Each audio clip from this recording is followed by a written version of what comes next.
கர்த்தருக்கு ஸ்தோத்திரம். யெகோவா ஈரே ப்ரேயர் டைம் சேனலில் துணுக்குகள்ங்கிற பகுதிக்கு உங்களை வெல்கம் பண்ணுறேன். இன்றைக்கு நாம் துணுக்குகள் பகுதியில் பார்க்க போவது பிறக்கும் முன் பெயரிடப்பட்டவர்கள். உங்களுக்கு புரிகிற மாதிரி இப்போ சொல்கிறேன். ஃபஸ்ட்டு பெயர் இஸ்மவேல்.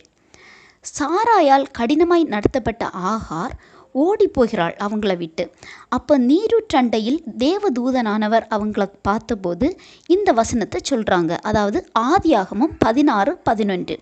பின்னும் கர்த்தருடைய தூதனானவர் அவளை நோக்கி, நீ கர்ப்பவதியாய் இருக்கிறாய், ஒரு குமாரனை பெறுவாய், கர்த்தர் உன் அங்கலாய்ப்பை கேட்டபடியால் அவனுக்கு இஸ்மவேல் என்று பெயரிடுவாயாக அப்படின்னு சொல்லப்பட்டுள்ளது.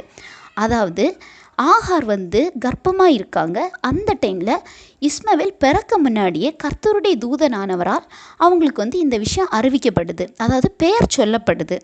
அடுத்துள்ளவங்க ஈசாக்கு, 3வது யோசியா, 4வது சாலமோன், 5வது யோவான் ஸ்நானன், 6வது இயேசு, 7வது கோரேஸ். மொத்தம் 7 பெயர்கள் சொல்லியிருக்கேன்.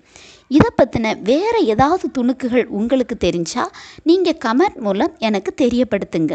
கர்த்தர் தாமே உங்களை ஆசீர்வதிப்பாராக.